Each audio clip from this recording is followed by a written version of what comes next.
Tonight on Blitzed, we're talking about the Gruden 2.0 experiment in Oakland, how the Rams can stay perfect, and why quarterbacks need a Cy Young Award of their own. Plus, we give you a whole new reason to hate Tom Brady, so crack a cold one. It's time to get blitzed.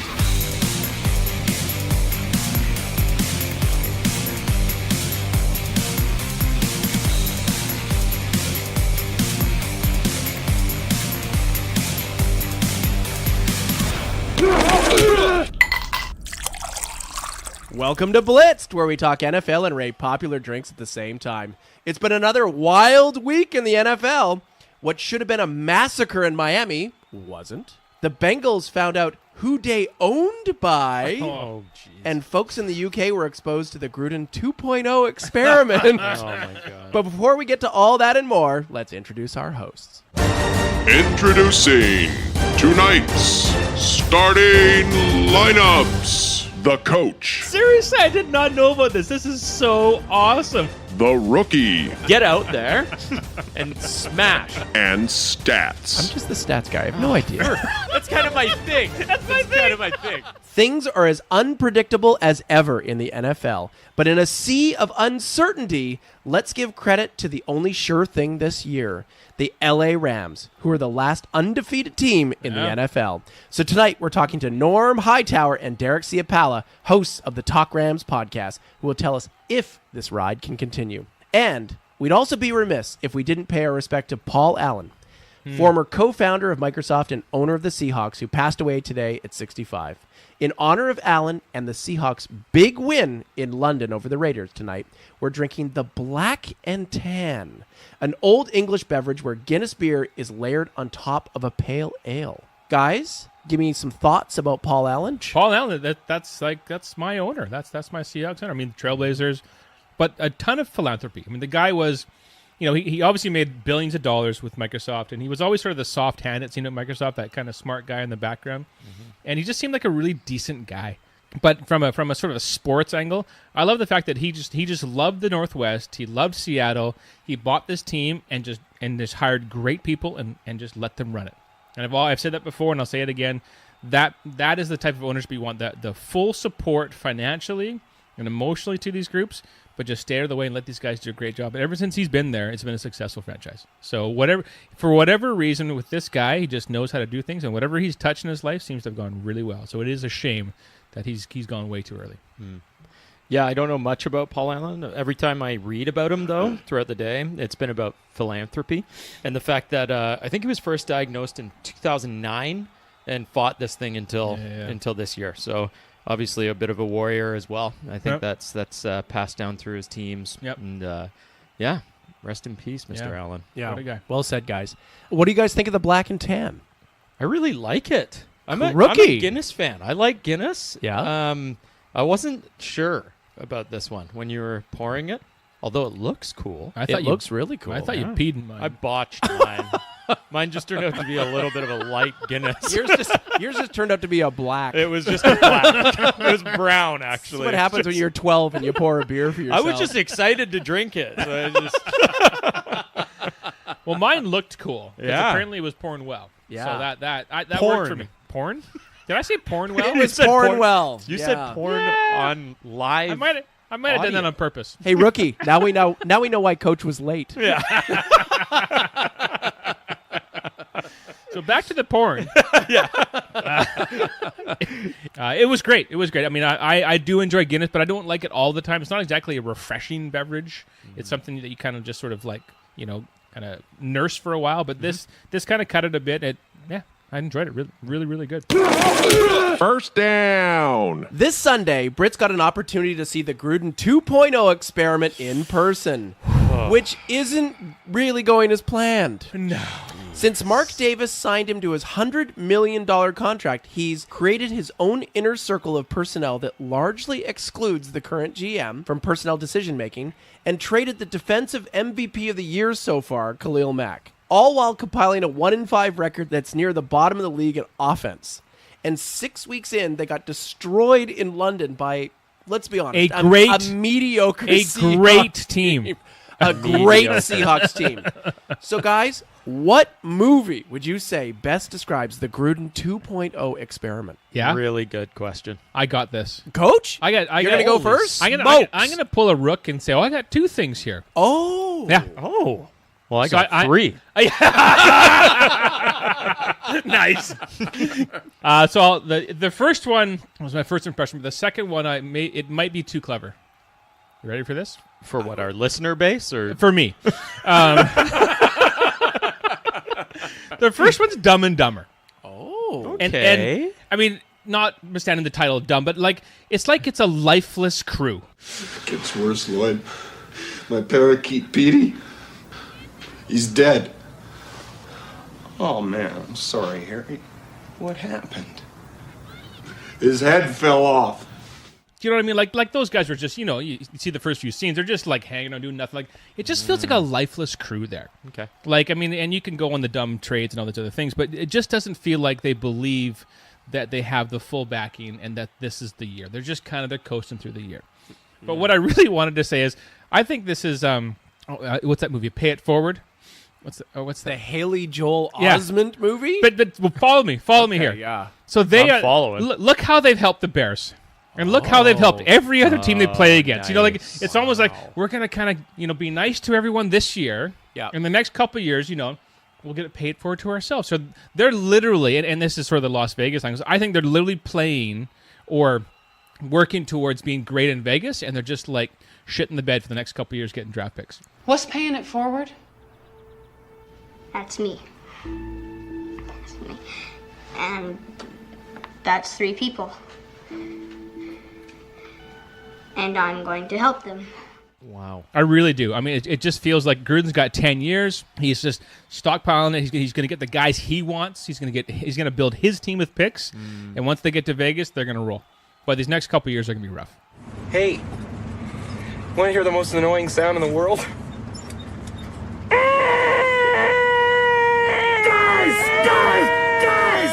How are they going to roll? They've got one of the oldest rosters in the NFL. They're gonna keep doing moves and they're gonna get some picks, right? They're gonna work it. They have to, because they have to rejuvenate that before they get to Vegas. Because you don't want to start with like this old kind of expansion style team in a new place. You want to start fresh with rookies, something to get excited about. I mean, it just feels like they're prepping for a Vegas launch as opposed to trying to like have a last hurrah in Oakland. But wouldn't that's you my want for feeling. a big kind of flashy Vegas launch? Wouldn't you want your like number 1 guy on your team? Like, don't you want some good players? No, is what I'm trying thinking to say? startup launch, Oh, not like okay. we're there launch. Because they're even. I've heard No, really, reports that like- they're like- trying to get rid of Cooper as well. Oh, sure. And like, I bet you Carr's gone in 2 years. yeah, Like really, yeah. I think they're going to Well, start the with fans fresh are gonna faces. start clamoring for It's it. almost like they want to just reset by the time they get to Vegas and just Okay, go from there. before you go any further, I'd like to go with mine. know what movie you got.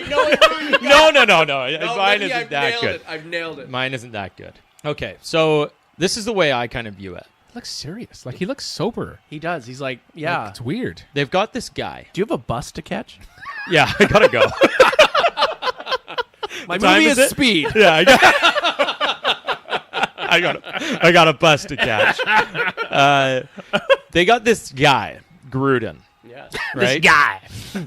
And his job is to go in and coach this team and achieve great things. He's really excited. He had a great personality for a few years off the football field. Off the football field, yeah. And everyone, I don't know. He did a lot of work and he did a lot of kind of on-air stuff that got him like a fan base. Oh, And, yeah. I mean, not that he needed it already, but like Anyway, so in he comes, and up comes the draft, and draft doesn't go very well, right? You start hearing things out of training camp, and things aren't going so smooth. The whole Mac thing happens, and he's saying like, I wasn't involved, or like I didn't even blah blah blah. Now you're reading about like Amari Cooper, and he's like, no, this guy isn't on the block, like not that I know of. But then you read that they're asking for like a first-round pick. Oh, and yeah. like, this thing keeps getting like, I think he's an inside man. I think he's an inside guy. So I'm not going for like Denver, or I'm not going the yeah. he's just killing one of their rivals. No, but like, so I'm gonna go with this is different. Okay, In honor of Mr. Allen, who was he's tying it all together here. Started it up with a computer system, a computer program. I'm going Terminator. Whoa. I'm a friend of Sarah Connor. I was told that she's here. Could I see her, please? No, can't see her. She's making a statement. Where is she? Look, it may take a while. You want to wait? There's a bench over there. I'll be back. That's a great Skynet. Skynet. That's what this is? He's Skynet. Subversion. Yes, he has gained the trust Yeah. of the people and is slowly but surely eradicating what they have built. Wow. Because remember 3-4 So years ago? he hates the Davis family that much. Is that what you're trying to tell me? I'm not sure if the Davis family's in on it. I don't know. Never watched the other Terminators. But no, that's the vibe that I'm getting from this. He is destroying what they have built, and maybe this is kind of a necessary evil because I think so. The team was almost for a year or two there, they were up and coming, they were doing really well, and now it just seems like they've bled their chips and they're just, I don't know, they're ancient, they're very old. Carr is looking leaky. He's just so I think he's gone in there and he's the inside man. He's kind of deconstructing the whole thing. Yeah. And maybe it's for a complete rebuild. But I think so. He's the inside guy, and I don't know. It's a really weird situation. Hasta la vista, baby. Second down. The odds are out on who will win the MVP this year in the NFL. And surprise, the top 4 candidates are quarterbacks. Weird. Shocker. In fact, in the last 60 years, 41 winners have been quarterbacks. Wow. 16 have been running backs. Wow. And just 2 have played defense. My question is, would you be in favor of leaving quarterbacks out of the MVP discussion? We could create a whole new award for them. Like baseball. That way, we could give the MVP to a real deserving candidate like Khalil Mack or Michael Thomas or Aaron Donald. Your thoughts? Love it. I really do, because it's rule-based wise, as this game has evolved, the quarterbacks are literally they're playing a different game. They're almost in a different sport. That's the red shirt guy, or that you just can't touch in practice, right? It's just no. And they're given, they are literally almost in a different playing field in a lot of ways, right? And so they do their thing. Okay, fine. If that's how you want the thing to go for revenues or for viewers, whatever you want. But I mean, all these other guys are given it, and some guys, like Julio Jones in some years, is just ridiculously good. There's, like you said, there's players that are just unbelievable, and they'll never get looked at. Right. For Exactly. MVP. Is that truly the most valuable player? No, it almost defaults because the quarterback he touches the ball, he reads the plays, he reads the defense, he knows what everybody's doing, he hands the ball off, or he manages what play, he does audibles. There's so much that he has to do. It's kind of an automatic. That is your most valuable player. Period. Yes, It's just exactly. That's just how it starts. Yeah. So yeah, do the Cy Young type thing in baseball, right? Okay, best quarterback of the league, most valuable other player of the league. Exactly. I like it. I really think that's valuable, because if you're like J.J. Watt in his prime when he was just killing, I'm like, how's that guy not the most valuable player in a team? Is he not in his prime right now? He's leading the league in sacks. Yeah, but for how many more games? Come on. What? Knock on wood. Knock on wood. No one wants to see that guy down. And I love J.J. Watt, but if he finishes another 16-game season with a full 16 games, I'll be shocked. Yeah. I'll be shocked. But no, I think that idea is fantastic, because there's 2 echelons of players, and the quarterback is just a special category. I love it. That's a great idea. Rookie, what do you think? Yeah, I mean, I would like to see it. Sometimes, and trust me, maybe not 41 times out of 60, because I think they are, it's a favorable matchup for them, the MVP award. Yeah. But sometimes they do, the guy is a clear-cut leader. You look at guys like Peyton when he was playing, he was, calling the shots. He was commanding everything. I really like when Breeze got the record last week. You kind of heard they played the sound bites. That guy's something else, man. He walks over to he turns around, gives his guy a hug, says I love you, man. Walks over to his kid, says if you commit to anything and work hard for it, you can do anything you want. That guy to me is just the MVP. But if you're going to separate it out, then there's some pretty cool guys you could single out and give the Donald is one, but those defensive captains, like I don't know, the guys who are like calling the plays out and are hitting it like 100% of the time and leading their team in the backfield. Like I imagine like Kuechly is always right up there. Like a guy like Sean Lee, if he's like not hurt. Yeah. You had one, I think. I don't know what's I mean, I think Tyreek Hill's pretty good. Oh no, I'm talking about defensive. Like Bobby Wagner. You know, he's Yeah, been yeah, a stud for yeah. years and years. But like, yeah, it'd be cool. But I don't know. I don't know if you can separate them out and just do a QB against QB award. You know, But best like QB it would literally league. have to be most valuable player, not quarterback. Yeah, so that would suck. It'd be an awkward acronym. That would suck. It'd be like, but so here's best quarterback, and then here's most valuable player Best other that player. isn't a quarterback. It's the BOP. Best other player. No, that's it. No, I mean, fine. You guys talk like this is an impossible thing to take No, on. I disagree. I mean, they call it the Cy Young, and we just accept Agreed. the fact that the best pitcher gets it. Like, why couldn't we call this thing the Johnny Unitas It's Award? been Totally. And they get the trophy The for other the best thing quarterback. is, it's been done 19 times over the past 60 years. So, it happens. I bet you the 19 was like years 1 through 19 in the 60 years, and the last 41 have been. So I do agree with one thing you said. The quarterbacks, like, I would like that because when you separate them from the MVP, like nowadays they're oh my god, they're so protected. Like the game's all about them, and I don't really, I understand it, but I don't really appreciate that aspect of it. Like some of those, like you see a lot on like Twitter, like replays after games, like highlights after games, like guys kind of like pushing like a butterfly wing landing on a quarterback, and it was a penalty. Like I do like it for that reason, but. So here's my problem with always giving it to a quarterback, is that I don't think that the average fan knows how to watch football, and They just watch the quarterback. that's all they do. Yeah. And it's because it has to do with the view that you're getting as well.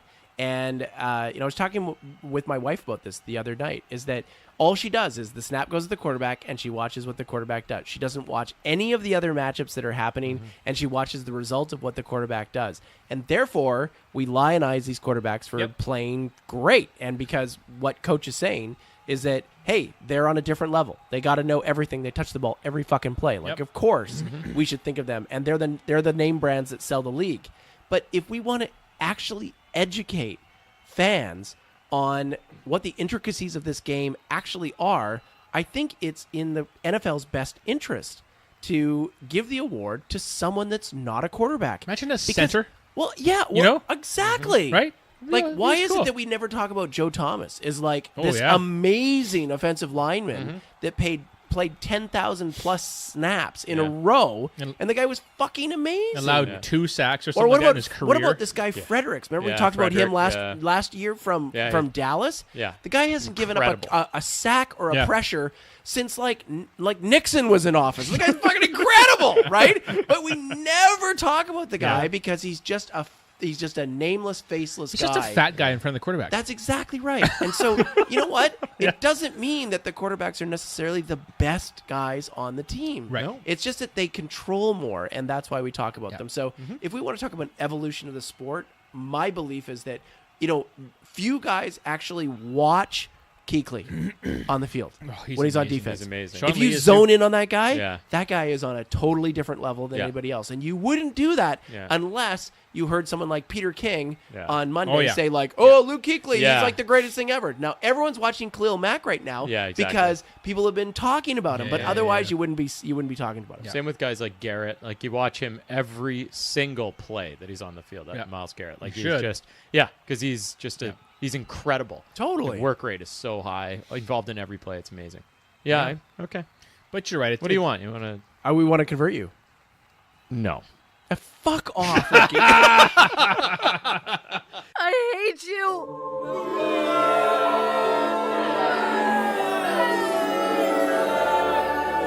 You suck. Why we hate Tom Brady. Late in the fourth quarter and losing by 3 on 3rd and goal, Tom Brady took the snap out of the shotgun, looking for one of his 5 receiving options to get open. He was immediately swarmed by Chiefs linebacker Breeland Speaks, who inexplicably let him go. Brady then ran in for the TD, and the Pats went on to win the game. Wow. Afterwards, Speak said he thought Brady had let the ball go, and he didn't want to get a flag for dragging him down. You see, this is how Tom Brady is ruining football. Oh my God. And if that's done. not bad enough, in that game, the Patriots weren't penalized and they didn't punt. That combo has never happened in NFL history. Tell me that this is not some conspiracy to get that fucking old man back to another Super Bowl. Okay, first of all, He looks angry. 4th down. Yes, 4th down. 4th down. No, this is why we hate Tom Brady. Oh, Bill and I fucked this up. then. Yeah, you really did. we're in the wrong segment. I'm going to cut this sound. Yeah. It's okay. Rookie, do you have a point? You said, tell me this isn't. Talking about old man winning stuff. Yeah. Number one, he's ruining football. Right, right. He's right. ruining football. Okay, all right, okay. So you had a question, though, or a request. Tell me this isn't the league conspiracy. colluding, a conspiracy to get old man Tom Brady Back to the Super Bowl. No That was your- flags, no so punts. I'm going And by to the way- acquiesce to your request here. Thank you. This isn't a conspiracy to get Tom Brady back to the Super Bowl. He's not the only one, or he's not the only one getting protected by the rule of roughing the passer. In fact, I wish he was the I only wish he one. was. Yeah, Then the game would be better right now. I personally, Yeah. as a Green Bay Packers fan, really wish he was the only one. No, I think I've seen this 2 or 3 times at this point, where a guy comes in, has a chance to make a play, and lays his hands on him, but it wouldn't even be in fucking 2-hand touch football. He wouldn't even have got this the stop. It's brutal. Guys don't know what to do, so they're pulling out of tackles. And even Tom Brady, who admittedly has the wheels. Oh, God. Good point. He breaks free and then uses Physical that specimen. that 6'5", 40-yard dash speed. Oh, yeah. Yeah, The it's, power in those old legs. oh, my God. My. He just ripped through that tackle. He looked He looked like a newborn baby giraffe running across the goal line. Do you know why I think he let go? Do you ever get close to a vegetarian? No, don't do No, this. no, seriously. Like a hippie. Yeah, like a hippie. Like a hippie. They smell There's like a funny they smell. smell weird, Like right? the dreadlocks and stuff. Yeah, Totally. Yeah, I And gotcha. I think Yeah, I Speaks gotcha. got a little too close, and all of a sudden he's like, "What's that patchouli smell?" Yeah. You know what? Yeah. So it reeks like I think it kale goes- mixed with avocado. I think it goes and- deeper than that. I think he it's old man smell. tweaks his diet to make his skin oily, and so he's nice. slippery. He's I like it. greased up. Just and he infused with it. Yeah. Nice. He's like a cheating otter. I don't mind that. No idea. They got good oils. They got good oils. Yeah, they do. They really do. They're They have slick. to. They're Yeah, slick. they're very slick. Yeah. And they're very clever, those otters. And do you ever try to hit an otter? You get a flag. I've actually not tried to hit an otter before. I have. Let me tell you. What's his name, Tom? No, my wife threw her yellow jacket at me. She's like, "Come on, you gotta quit that out." Oh, wow. Okay. So for me, this is what bothers me about the I love the fact that NFL likes to tinker with rules and make the game better, but sometimes with this safety stuff in quarterbacks, this is broken right now. Yes. It is just broken. And I mean, you can talk about Clay Matthews, but you can talk about a bunch of other examples. Clay's not the example I would even use. Fair enough. But he's been affected. It's affected, and now but the worst part is now it's inconsistent. Yeah, it is. And that is the worst part of any rule, is being inconsistent, right? But now you've got this level of players defensive guys I better not hurt this guy, because I'll get flagged. And of course, it was 4th down. That would have been an automatic first down. Yeah. Clearly, they were going to make it. So what's the guy do? He's in a total bind. And as a defender, you don't want to have to think too much. You've got a job, you do it, but you don't want to have to stop yourself from trying hard, which sounds crazy, but you do, because, oh my gosh, the quarterback's here. I can't hurt him. I can't do something wrong. Is it low? Is it high? Is it too high? What do I do? It's broken. That was a shame. It's fucking terrible. So It let's is let's terrible. go back to last Thursday Night Football, where the Colts playing the Patriots, and Andrew Luck got torpedoed into the ground by 3 guys. Yeah. No call. Yeah. Jailbreak blitz. And then on another play, Brady's, I think his visor, his helmet maybe have gotten grazed by the pinky Oh, I saw of a that. Yeah, yeah, yeah, I defender. know it. Yeah, and of yeah. course, that's a 15-yard penalty. You don't tell me And that, a fine, right? Yeah, It's of like course, yeah. it's always a fine. You don't touch the golden one without getting a fine. No. So No, because end of the game, and the fine goes to Brady. It goes right into his pocket. Of course it Yeah, does. Yeah, he takes it from. Of course Yeah. it does. That's why he doesn't take a max contract. Exactly. Because he supplements it. Yeah. Yes, that's Yeah. exactly what Exactly. that is. Third down. As the sale of Wembley Stadium to Shad Khan closes, he's reportedly looking into tax. As the Tappa. As the sale of Wembley Stadium to Shad Khan closes, he's reportedly looking into tax options that would allow him to base the team in Jacksonville, but play more than a handful of games in London every year. Now, Jacksonville fans are going to hate me for bringing this up, but they're leaving. So I want to know, even if they base the team in Jacksonville and do like a 4-4 split or a 6-2 split or a 2-6 split or where the fuck it is this good for the league? I think the Raiders should do it. I just throwing it out there. Just get the fucking Raiders to do it. They've given up on their franchise anyways. Wow. Hasta la vista, baby. In all seriousness, I don't like it. I really don't like it. I think it's in the same vein as the Raiders right now in the league right now, just saying "F you" to Oakland. I think it's a form of the NFL saying "F you" to Jacksonville. We don't care about you. You're not really our franchise. You're not really our hometown. We're literally gonna. I mean, it's like a girlfriend just cheating on you half the time. Like, Jesus Christ, it's just. Rookie, you have some experience there. You want to talk about it? Oh,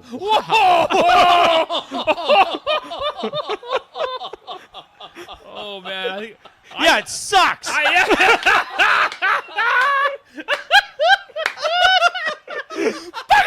that what you want to hear? You want my take? I'm out of here. I'm out of here. She was a bitch, anyways. But thanks for listening. Yeah. God, I'm crying. Unbelievable. Did you have a take, Rookie?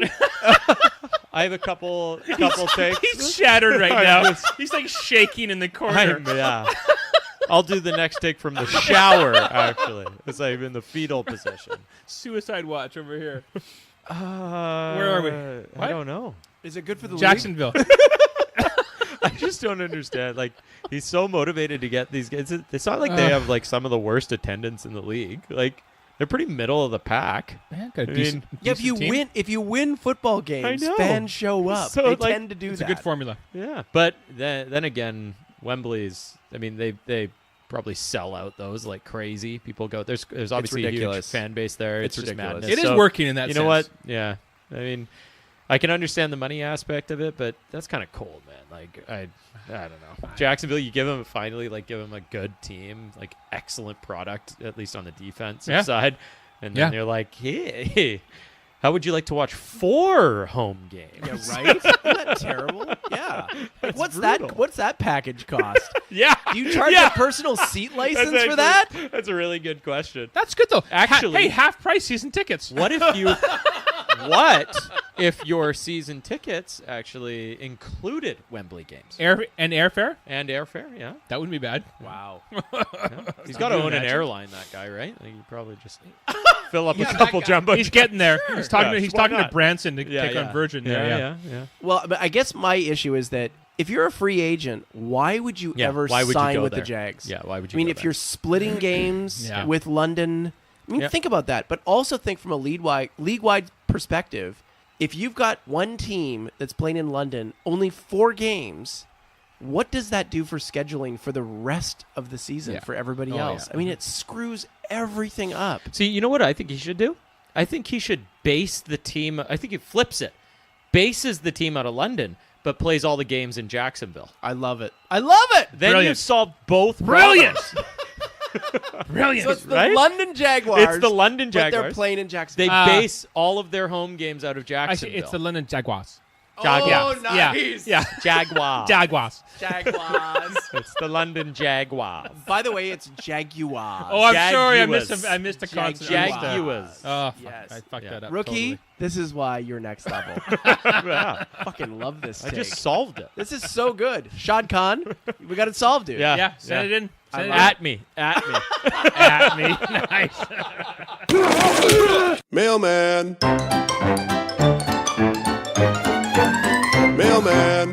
Like a cat with a wounded field mouse, the Rams toyed with the Broncos for 4 quarters Sunday, delivering a career rushing day for Todd Gurley and running the record to 6-0, making them the only undefeated team left in the NFL. Wow. So we're talking with Norm Hightower and Derek Ciapala from Talk Rams to see how they can keep this party going. Hey, Derek. Hey, Norm. What's going on? What's up, fellas? What's up? Congratulations on the big win in Denver. Big, yeah, sure. I told. Yeah, whatever. Yeah, there you go. Exactly. Either we translate this one of two ways. Number one, it's like, yeah, no big deal, or you're still suffering from that thing you said, this Rams derangement syndrome, where you're like, when's it all gonna fall apart? Well, you have to admit, we were more right because we only won by 3. So no 6 shots for this guy, even though I've had a few already. We should touch on that. So we did make a bet on their show, which was if the Rams won by more than 10, and I thought they were going to win more than, I think, 61. Norm had to do 6 shots of Jack Daniels. So do you know what? The Broncos fucking let me down on 2 aspects. They lost the game, and they didn't even make the bet work, which is terrible. Okay, guys, let's dive right in. You've had your fair share of injuries this year, yet you're second in the league in points scored, you're number 1 in rushing yards, and you're generating the highest percentage of QB pressures on defense than any other team in the league. So how have you been doing it? Couple of words. Aaron Donald, Ndamukong Suh. I think that was 4 words, buddy, not a couple. Whoa. Well, it's 2 and 2. Yeah, I have to work with a fucking school teacher. What do you expect? Jarhead. Sorry to hear my that. fault. He's got jarhead math going on. Come on. Honestly, what they're doing is they're staying in their system. What the Rams are doing offensively is they are finding a way to get the ball in everyone's hands. So no matter who you're throwing at them, they're going to get you somewhere else. Yeah. In this case, Todd Grove, 208 yards. We've been watching their passing game the last 4 weeks. Yep. And all of a sudden here, they saw a hole in the Denver defense, the rushing defense, and they exploited it. And that's what the Rams do. They find a way. And honestly, they didn't do enough yesterday. In the second and early third quarter, they weren't running the ball enough. And that's when they were starting to get stagnant. And if they do that in the second and third quarter, it isn't a 23-20 game. It's a 34-20 game. It's a 41-20 game. But you know, I don't have any hair, and my beard and what little hair I have is gray, and it's because of the suffering that I've done for being a Rams fan since 1966. So you kind of know how old I am now. Wow. And I was yelling at the screen, and I know you guys are going to find that odd, but we were winning the game, but I'm yelling at Sean McVay, run the fucking football. No, old Keep people tend to running think the that they football. can communicate with people through television, so that's okay. You know, if I yell and jump hard enough, he might feel me. all right. We're sitting here watching the first series, and there wasn't one running play in the entire first series. Wow. And, you know, as much as the game goes through Todd Gurley for the Rams, sometimes Sean McVay doesn't like to run the football as much as he should. And, you know, a lot of people say that you use the run to set up the pass. I think Sean McVay sets up the run with the pass. Right. But later in the game, you know, when you're first and goal on the 3, run the frickin' football 3 times. There's no reason to throw any pass to anybody anywhere when you're got Todd Gurley in the background. Huh. Coach is a Seahawks fan. Does that resonate with you? I love it. I love the call. Oh, Jesus, you know, as much as I hate the Seahawks, I love the call that they made. Of course, of course. It's a lot closer than it should have been for that reason. Give the Broncos credit. Their secondary played pretty damn well against a Rams juggernaut passing offense. If it wasn't for the fact that we could run the football, it would have probably been a different result. Hey, Norm, let me ask you. After you yelled at the TV for them to run the ball, did McVay, when they cut to him, did he kind of give you a wink and then they started running the ball? Did that make you feel good? Silent nod. Oh, I think he gave me a middle finger. Is more. Okay, guys. So here's the thing. A play that struck us as the real difference between the Rams coaching staff and the Broncos coaches. It's first half, 6-3 Rams, 4th and 1 near the goal line. So what we all noticed is that the Rams offense rushed up to the line and they handed it to Gurley with 14 seconds left to go on the play clock. The Broncos are totally unprepared for that run. And what happens? Not only do you get the first down, but he waltzes in for the touchdown. Is this something that you see a lot with this offense? We saw a little bit of it last week when Okay, another Seahawks reference. When Pete Carroll was stupid enough to call timeout Don't remind me. and give the Rams time to think about it, all the players went off the field and said, "Hey, coach, we can get this." And, the coach was like, "All right, if you think you can get it, let's do it." And it gave them confidence, and they did it. So here they are again, and the same kind of play call. What's McVay going to do? He's going to go, "You know what? We can get this. Let's do it." So there's a lot of confidence in that room. And, I know there's a lot of this, our team's a family bullshit and stuff, but I really believe that the Rams are a true family in that locker room. You can really see it and feel it. And so I think the coach puts a lot of trust in the players, and if the players say we can do it, they're going to do it. See, I don't believe in that family bullshit either. The point we were trying to make here is that you guys are just playing smarter football, and this is the game within the game. I mean, a lot of teams would go up there and they would, they'd line up and they would look at what the defense is doing. They would make some adjustments at the line here, but you know what? You guys just sprinted out there and bang, you just snapped the ball. And to me, that sets the Rams apart at this point, is that McVay is playing a different game. Well, one of the things the Rams have done, going back the last 3-4 years, is the idea that the Rams came out last year and all of a sudden went 11-5 were a big surprise. And anybody who's watched the team enough knows there's been talent there for a long time. Mm-hmm. And it just took, Fisher just blew it. This is why I believe Jeff Fisher should never be allowed to coach again. I don't care if it's Pee Wee football. He should never. You should have to drink just for bringing up his name. Yeah, okay, I get it. Yeah. I know. Maybe I will later. All right, but what you're seeing here with the Rams is even in those years where they're building this roster up, even last year compared to this year they're not surprised anymore that they're good. Okay, They know they're good now, and they know they can make play, and so there's a certain edge to them that I have not seen on the Rams since 2001. That's what I'm really kind of saying. This is why I think this team is a Super Bowl contender. They're going to have their tough games like yesterday. They're going to have more. They're going to lose a game here and there, but legitimately they have the kill instinct now they didn't have before. Why do they have to lose? What are you talking about? Well, it's because the NFC's stacked. I had them going 15-1 at the beginning of the season, only losing to New Orleans at home. And if they have home field, then they'll probably lose one at the end of the season just by resting their starters. That's where I had them at the beginning of the season. So far, I'm right. We're talking with podcast host from Talk Rams, Norm and Derek, also recently divorced. Anyway, guys, this is what our podcast is, man. We just yell at each other the whole time, and I tell him how stupid he is. Guys, after the win, McVay said that he put the team in some horrible spots by getting impatient. Goff was 3 of 6 with an interception and 2 sacks in the final 3 possessions of the game. So, you know what? We couldn't agree more. He put him in terrible spots. So, I'm here to make this offer. Can we trade you the Broncos coaches for McVay and your coaches? Or just McVay? No. Even if you threw in like 5 first-round picks in a row, dude, no. Whoa. Okay, so we're seeing a little bit of optimism here. So on the topic of Gurley going for a career high 208 rushing yards against the Broncos, who by the way became the first team to ever allow 270 yards rushing in back-to-back games since 1978. Congratulations. That's pretty awesome. That's all right. Other than pray, what would you suggest the Broncos do against David Johnson on Thursday? Well, they don't have the Rams' offensive line, first of all, although the Jets don't really either. So maybe play better gap defense. I was a defensive coach for a long time. If the Denver Broncos are looking for a new defensive coordinator, I'm available, and I cost a lot less. We'll take it. I hear Fisher's available. Oh, yeah. I'm throwing it out there. Interesting. Throwing it out there. Shocking. Bring the stash back. Yeah, then we wouldn't have to worry about the Broncos for several years. So go ahead. That's a good point. Okay, guys. 7-9. Yeah. And like I told you guys last week, we would take that in Broncos country right now. Okay, in all seriousness, serious. Double Ness. What is it? Was it rookie? What is it? Just serious. In all serious? Yes.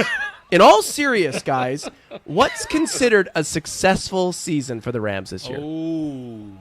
Well, for me, it's winning the Super Bowl. They've got the talent. They've spent the money. They've traded the players. It's time. It's been a long time. And honestly, props to the Chiefs and a few other teams that are out there that are really good. I just don't think they have the overall depth and talent that we have. So for me, it's Super Bowl or bust this year. I like it. For me, it's the same. I just, the NFL is such a, it's such a league that can turn on a dime in a minute. When you have a chance, a team that's built for it, you don't waste time thinking, well, maybe next year. So you have the roster for it this year. You have the talent. If people can stay healthy, which is a big if right now, because you got guys dropping like flies. I agree with Norm here. This is it. This is the year for the Super Bowl. You're looking at, look at the Broncos when they won their last Super Bowl. Nobody expected them to be in the Super Bowl that year. They thought they'd be good, but no one's expected them to do it. And about halfway through the season, people were starting to believe it. And we're six games in. We're 6-0. You guys gave us the toughest out of everybody so far. It's our second road game in a row in the snow at Mile High. I got to think that the only two teams that the Rams play. Well, there's three, I guess, if you want to count the Eagles, but I don't think they're as good this year. The only two teams I can see that giving the Rams problem would be New Orleans in New Orleans, and you got Green Bay in LA. Aaron Rodgers can be. Aaron Rodgers, and go out there and do his thing. So I worry about those two games, and then there's the Chiefs in Mexico City, and I think that's going to be the tell. Honestly, it could be a Rams-Chiefs Super Bowl. Norm and Derek from Talk Rams, guys, it's been a huge pleasure having you on Blitzed. Thanks a lot, man. You guys are welcome back on our show anytime too, man. Whoa! Do you hear that? Wow. I destroyed their podcast, and they invited us back. He said, "You guys." You guys. It was the funnest podcast I've done all year. You just got to promise when you come on, you just come drunk, and we're happy. Woo! Guaranteed. Yeah, that works just fine. Yeah. next time I'll drink with you while we're on. We'll be perfect. Anyways, search for Talk Rams anywhere you can find podcasts. It's a great show, and hey guys, and good luck next week. Thanks a lot, guys. 4th down. All right, guys. Oh. That's about all we have. How was the show? Did it go well? I don't know. How Were did you here? I was kind of in and out. In and out, yeah. I want to leave you with this note because I was looking up some stats because I'm the stats guy. Because I'm stats guy. That's right. Right. And passing is way up this year in the NFL. Believe it or not, the average passer rater. What? Raider? The Oakland? average passing rating. Okay. Passer rating? Passer rating? Passer rating. Passing Raider. Pass out rating. The average Raiders. pass out rating Pass out rating. is almost 95.0 now. That's high. Believe it or not. Wow. And remember when we were watching football about 5-6 years ago, we No. marveled at the fact that Aaron Rodgers always had a rating that Yeah. was just a little bit over 100. Yeah. So 95 is now about the league average. What's Aaron at? Which is crazy. 372. About 4,008. Yeah, 4,000. Yes, on one leg. Yeah. Now, another thing that's really incredible is that the average percentage of completion in the NFL now, do you guys want to know what it is? No. Take a guess. 4. Good. 72. 72. Good. What I love is I love a really way off rating. Yeah. But I hate a topper. Yeah. I'm a topper. So, Yeah. 89. Yeah. 120. Yeah. It's 65%, which is incredible. So that's not as impressive as 72. It's really not. So thank you. You're welcome. Yeah, so this segment goes to the rookie for his fucking stupid guess. Now, it is totally a passer league now. Drew Brees, of course, just broke the record for the most passing yards in the NFL. Right. He has never had a season in New Orleans where he hasn't passed for 4,300 yards. In 12 seasons in New Orleans. Man. Hall of Famer John Elway has never had a season where he passed for over 4,300 I'm yards. not surprised. Isn't that Yeah, crazy? I'm not surprised at all. Totally So different it's game. totally becoming a passing league. Yeah. So, having said that, Whoa. if I told you That's just a preamble? Yeah. this quarterback me. Get to it. has had ratings of 148, 134, 99, and 125 in the last 4 weeks with 12 touchdown passes and no picks, who do you think I'm talking Peterman. Wow. Good guess. I like that. Gotta be Peterman. I love No? that. Come on. Probably. You're probably I think right. I'm close about? I here. think the giveaway might have been no picks. But anyway. Is it a go Bills on. quarterback? No, it's not a Bills quarterback. Damn. But go on. Who do you Seriously? think it is? Yeah. I'm going to go with Dalton. Okay. I'll go with Flacco. Nice. You know what? Good picks. Matt Ryan. Yeah, he's been Okay. bomb. Okay. He's been Yeah. Playing for the mediocre Well, Atlanta Falcons. record-wise, yeah. Dude, they're mediocre. Yeah. Anyways, on that note, wanted to say thanks to Derek and Norm from Talk Ram for coming on, Thanks, talking a little gents. football. Great job. Yeah, exactly. And any parting thoughts from you two fellas? Thoughts? I don't know what. What's a thought? Yeah. What? Huh? You know what? No. Rook? No. Stats? No. This could be the worst ending of all time. It might be, actually. Yeah. Wow. Go Pat. All right.